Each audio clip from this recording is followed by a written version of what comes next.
அன்னைக்கு விராட் கோலியும் ரோஹித் சர்மாவும் சேர்ந்து மொத்த வெஸ்ட் இண்டீஸ் டீமே ஓட விட்டுருப்பாங்க.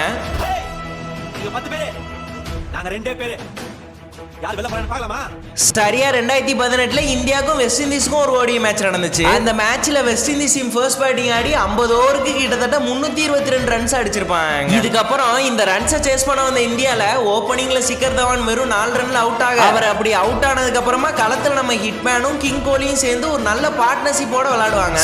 சாரி ஒரு கொடூரமான பார்ட்னர்ஷிப்போட விளையாண்டுருப்பாங்க. அதாவது ஒரு சைடு நம்ம ரோஹித் சர்மா சிக்ஸர்களை பொழந்தாருன்னா இன்னொரு சைடு நம்ம விராட் கோலி பவுண்டரிகளை பறக்க விட்டுருப்பாரு. எந்த அளவுக்குன்னா அந்த மேட்ச்ல கிங் கோலி மட்டும் 21 4 2 6ன்னு தனி மனிதனா மொத்தமா 140 ரன்ஸ் அடிச்சிருப்பாருங்க. அதே மாதிரி நம்ம ஹிட்மேன் ரோஹித் சர்மா அந்த மேட்ச்ல 15 4 8 6ன்னு தனி மனிதனா மொத்தமா 152 ரன்ஸ் அடிச்சிருப்பாரு. அதுவும் கடைசி வரைக்கும் மேட்சை பினிஷ் பண்ணி கொடுத்து நாட் அவுட்ல விளையாண்டுருப்பாருங்க. அந்த மேட்ச்ல இந்தியா வெஸ்ட் இண்டீஸ் அடிச்ச ரன்ஸை சேஸ் பண்ணி மொத்தமாவே 326 ரன்ஸ் அடிச்சிருப்பாங்க. அதுல இவங்க 2 பேரும் அடிச்ச ரன் மட்டுமே 292 ரன்ஸுங்க.